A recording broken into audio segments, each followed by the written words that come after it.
사우디아라비아 국영방송 인터뷰를 마이클 세일러가 진행을 했는데 이 사우디 국부펀드에게 비트코인을 전량 매입해라 이렇게 권유를 했습니다.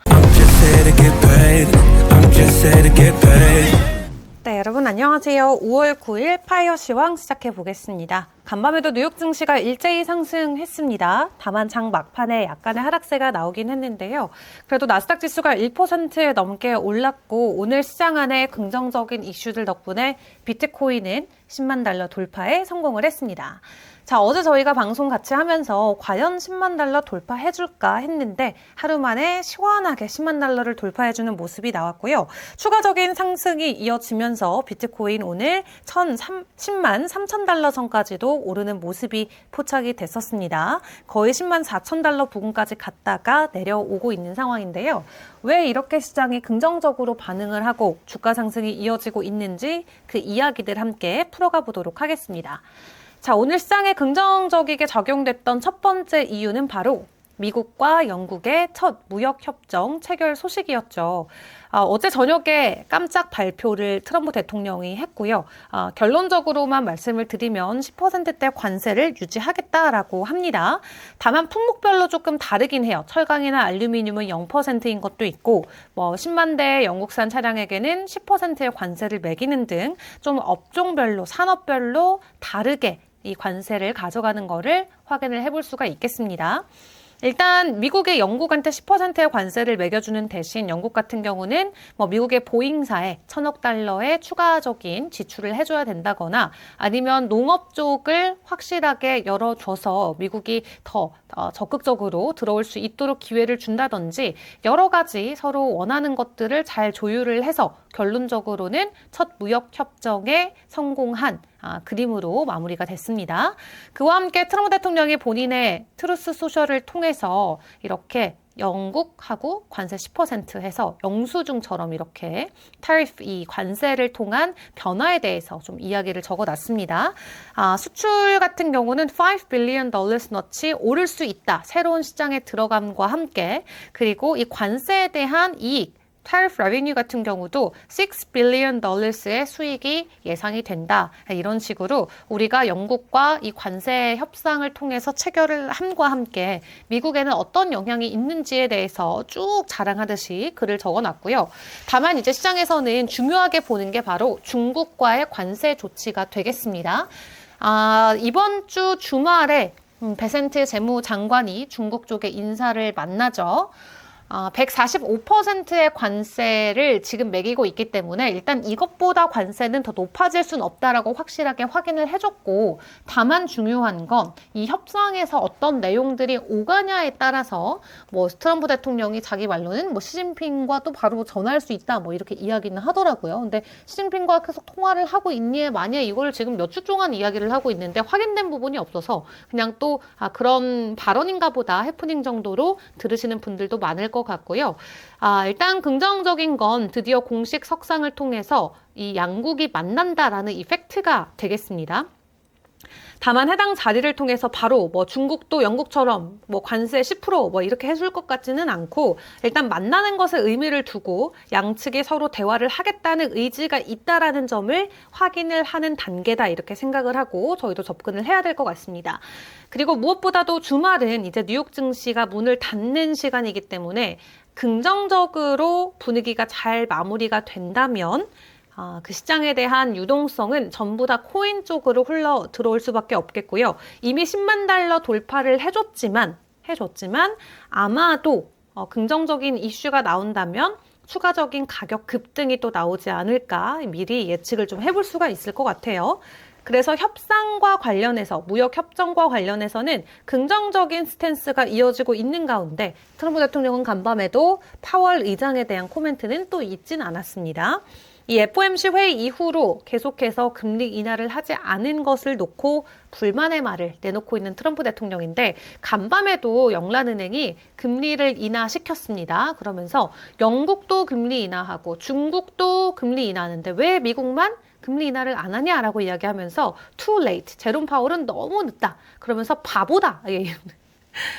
연준 의장인데 바보는 아니지 않을까요? 그때 제롬 파월한테 바보다라고 이야기를 하면서 꼭 연준 의장이랑 이야기를 하면 벽에 대고 이야기하는 것 같다라고 다시 한번 비판의 글을 남기긴 했습니다. 근데 이러다가 또 시장이 하락하면 아니다. 나 연준 의장 자를 생각 없고 파월이랑 괜찮다 또 이렇게 이야기를 하겠죠. 그러니까 참 이게 말이 되게 저런 위치에 있으면 영향력이 있는 자리에 있음에도 불구하고 너무 본인의 생각들을 과감없이 시장과 공유를 하다 보니까 시장에서는 이런 모든 것들이 다 변동성으로 좀 작용이 되기도 합니다. 근데 간밤에도 연준 의장을 디스하면서 동시에 또 뭐라 그랬냐? 미국 주식 사라. 왜냐면 랠리 이제 시작한다. 이렇게 글을 남겼어요. 트럼프 대통령이 취임하고 나서 직접적으로 미국 주식을 언급하면서 매수하라고 하는 이런 내용의 글은 2번밖에 없었습니다. 처음에 언급했을 때는 나스닥이 12%나 급등을 했었고요. 다만 이번에는 1% 정도밖에 오름폭을 보이지 않은 채 마무리를 지었지만 어쨌든 상승 기조가 계속 이어지고 있다라는 면에서는 긍정적으로 볼 수가 있겠죠. 자, 시장 분위기가 이렇다 보니까 일단 비트코인도 당연히 함께 랠리에 춤을 출 수밖에 없겠죠. 덕분에 비트코인의 시가총액은 어느덧 세계 5위까지 올라와 버렸습니다.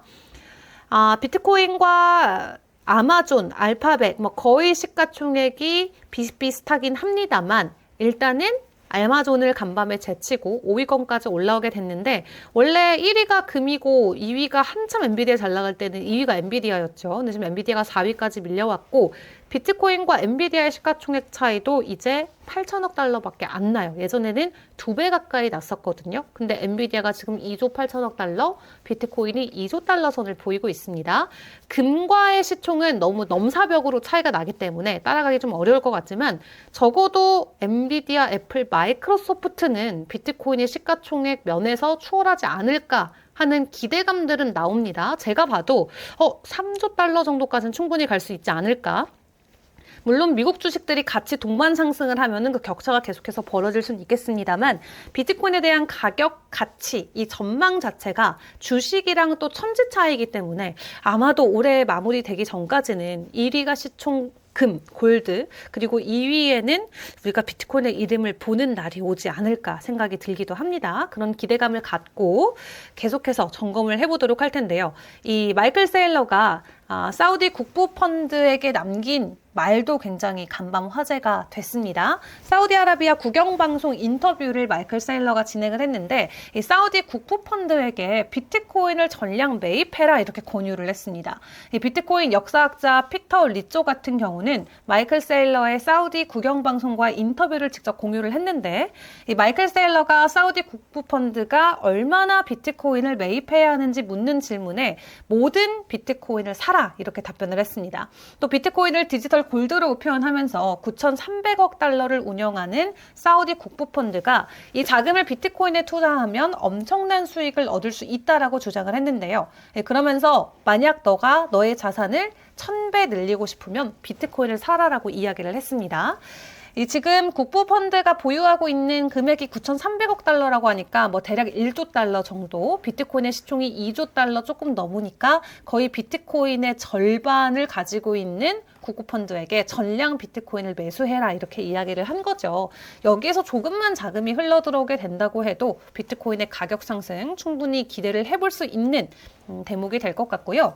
그리고 스탠다드 차타드는 또 이렇게 이야기합니다. 원래 기존에 2분기 비트코인 가격 전망을 12만 달러로 제시를 했었고 그리고 연말까지 15만에서 20만 달러 이야기를 했었죠. 근데 지금 2분기에 비트코인 목표가 12만 달러, 이제는 너무 낮은 목표다. It is too low 이렇게 이야기를 했습니다. 지금 이미 10만 달러를 돌파하고 또 11만 달러를 향해 가격 변동성을 보여주고 있기 때문에 2분기면은 다음 달까지잖아요. 6월까지의 가격인데 목표가가 12만 달러는 너무 낮다. 그렇기 때문에 추가적인 목표가 조율이 필요하다. 이렇게 간밤에 고객들에게 보낸 이메일에서 확인이 됐습니다. 상당히 월가에서도 긍정적으로 비트코인의 가격을 평가하고 있는 걸 체크를 해볼 수가 있었고요. 그리고 메타에서 M7에서 다시 한번 코인과 관련된 이슈들이 나오고 있습니다. 메타는 원래 코인 사업을 했었다가 미국 정부가 못하게 막아서 거의 울며 겨자 먹기식으로 멈춰 올스탑 됐던 상황이었죠. 근데 메타가 다시 한번 이 스테이블 코인 프로젝트인 DM 사업을 진행할 것으로 보여집니다. 이미 뭐 스테이블 코인뿐만 아니라 암호화폐와 관련된 이슈들이 미국 안에서는 이미 너무 뜨거운 핫 토픽이기 때문에 이제 빅테크 기업들도 적극적으로 암호화폐 그리고 비트코인과 관련된 사업들을 적극적으로 영위해 나가는 모습들을 보여주는 움직임들이 최근 포착이 되고 있죠. 메타 같은 경우도 3년 전에 마무리했었던 이 DM 사업을 다시 한번 재추진한다라는 내용이 나오면서 시장 안에서 기대감이 올라가고 있고요. 다만 긍정적인 소식만 있었던 건 아닙니다. 아쉽게도 우리가 기다리고 있었던 스테이블 코인 규제법인 지니어스 법이 상원 본회의에서 상정 불발이 됐습니다. 역시나 이유는 트럼프 때문이다라고 생각을 해볼 수가 없겠고요. 지금 민주당에서 맡고 있는 건데 중요한 건 이 암호화폐 친화적 스탠스를 보였었던 민주당 의원 9명까지도 지지 철회 성명을 내면서 반대한 것으로 확인이 됐습니다. 특히 반대표를 던진 민주당 의원 중에는 직접 이 지니어스법을 발의했던 공동 발의자 중에 한 명인 엔젤라 의원까지도 포함됐다라고 하는데 이 법을 만들자라고 이야기한 사람도 반대할 정도면 지금 민주당 안에서의 스탠스가 어떤 건지를 확실하게 알 수가 있겠죠. 트럼프 대통령이 암호화폐와 관련된 사업들로 인해서 챙겨가는 그 수익이 어마무시하다라고 계속 언론에서는 나오고 있는데 트럼프 대통령 본인은 나는 암호화폐로 추가 수익 만들어 본 적 없다 이렇게 부인을 계속하고 있습니다. 다만 트럼프의 아들들도 계속해서 이 디파이 쪽에 프로젝트를 적극적으로 진행하고 있고 스테이블 코인도 만들고 트럼프 대통령과 영부인은 직접 민코인까지 발행하면서 트럼프 일가를 둘러싼 이 암호화폐 사업 이해상충의 이슈는 계속해서 불거지고 있는데요. 이 이슈가 해결되기 전까지 암호화폐 규제안들을 통과시킬 수 없다라는 게 민주당 의원들의 입장입니다. 자, 그렇기 때문에 일단은 제일 먼저 통과될 것으로 기대했던 스테이블 코인의 규제법이 무너지면서 시장에서는 조금 우려의 시각도 있기는 합니다. 다만 간밤 무역 협상과 관련된 기대감이 워낙 컸다 보니까 다행히도 가격에게는 크게 영향을 미치지 않았던 모습인데요. 규제 쪽만 놓고 봤을 때 스테이블 코인의 이 지니어스법, 지니어스 액트가 불발된 거는 좀 부정적인 이슈로 봐야겠습니다만 그래도 규제 소식과 관련해서 또 긍정적으로 볼 부분은 간밤 SEC도 법원에 리플 소송 합의서를 제출했다라는 겁니다. 드디어 양측, 이 소송 당사자 양측 모두 항소를 철회하면서 지금 법적 분쟁 종결 단계로 이르른 상황인데요. 기존에 이제 리플한테 SEC가 요구했던 벌금이 1억 2,500만 달러인데 최종적으로는 5천만 달러까지 감액됐다라고 합니다. 그래서 정말로 마무리 국면에 들어간 SEC와 이 리플의 법적 소송, 당연히 리플 가격에는 긍정적으로 작용이 될 수밖에 없고요. 이 기세를 몰아서 리플을 아예 이 준비금으로 만들려는 상장사도 있습니다. 이 나스닥의 상장사인 이 웰지스틱스 헬스 같은 경우가 리플을 준비금으로 확보하기 위해서 이니셔티브를 출범했다고 해요. 금액이 엄청 크진 않습니다. 5천만 달러 정도라고 하는데 5천만 달러 정도의 이 주식 신용 한도 프로그램을 진행을 해서 리플의 준비금 확보에 나설 예정이라고 합니다. 그렇기 때문에 리플 같은 경우는 이 SEC와의 소송 이슈도 정말 이제 말끔히 사라지는 과정에 있고요. 상장사가 비트코인이 아닌 리플과 같은 알트코인을 준비금으로 마련하기 위한 움직임을 보이고 있다는 소식도 여기에 리플 안에서의 네트워크량도 계속해서 증가하고 있다는 것도 개별 가격에는 호재로 작용이 될 수가 있겠습니다. 무려 하루에만 800만 개가 넘는 리플이 결제 활동에 사용됐다라고 하는데 리플의 결제량 급증은 말 그대로 네트워크의 사용량이 크게 늘었음을 보여주는 거고요. 단순히 거래소에서 사고 팔고 하는 게 아닙니다. 리플로 결제하는 결제량을 의미를 하는 건데 리플의 결제량이 급증하고 있다는 건 또 리플이 이 통화 화폐로서의 역할을 계속해서 확장해 나가고 있다라고 풀이를 해볼 수가 있기 때문에 리플 가격 상승에 대한 기대감도 계속해서 올라가고 있습니다.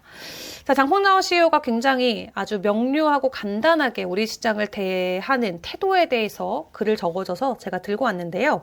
비트코인은 정말 쉽다. 그냥 패닉셀만 하지 말아라 라고 글을 적었습니다.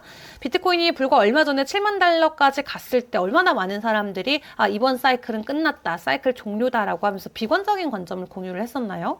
또 그 시기에 분명히 어떤 분들께서는 매도로 대응을 하셨을 수도 있습니다. 다만 정말 단시간 안에 비트코인은 다시 10만 달러까지 가격 회복을 보여줬고 그 어떤 자산보다도 가격 회복성이나 이 유동량 증가 그리고 시장의 기대감이 넘치는 건 없는 것 같아요. 어느덧 전 세계 자산 5위까지 올라와 있는 비트코인의 모습인데 자, 이런 비트코인 지금 차트적인 관점에서의 흐름은 어떨지도 같이 체크해 보도록 하겠습니다. 네, 어제보다는 비트코인의 도미넌스가 조금은 낮아졌네요. 63%를 이 시각 지나가고 있고요. 그리고 가격적인 측면에서 봤을 때는 지금 긍정에 대한 요소가 아주 막강합니다. 지금 지난 1시간 동안 올랐던 종목들의 개수도 그렇고요. 앞으로 오를 종목들도 80%가 넘고 그 다음에 보조지표로 확인을 해볼 수 있는 투자지표 같은 경우도 80%에서 90%까지는 종목들, 코인들의 가격 상승에 베팅을 하고 있습니다. 비트코인 개별주만 놓고 보시면은 지금 보시면 어제 떴었던 롱 포지션, 5월 7일 새벽 3시에 떴었던 롱 포지션 이후로 파이어 라인을 타고 쭉 가격 상승이 나오고 있는 걸 체크를 해볼 수가 있겠고요. 단기와 장기 모두 지금 긍정적인 상승에 대한 상승 추세가 이어지고 있고 무엇보다도 이 장기 추세 상단을 돌파하고 캔들이 형성이 되고 있는 모습이 체크가 되고 있어서 정말로 2분기에 12만 달러 그 이상의 목표가를 우리가 기대해봐도 좋지 않을까 하는 생각도 듭니다. 다만 말씀드렸던 것처럼 주말 사이에 있을 중국과 미국의 무역 협상이 시장에는 굉장히 큰 변수로 작용이 될 수가 있겠고요. 그때 우리 시장만 열려있기 때문에 만약 긍정적인 내용이 전해진다면 추가적인 가격 상승까지도 기다려 볼 수가 있겠습니다. 자, 이렇게 긍정적인 호재들과 함께 여러분들 오늘 행복한 하루 보내시고요. 비가 오니까 다들 안전운전 하시고 저는 다음 주 월요일에 다시 인사드리도록 하겠습니다. 안녕!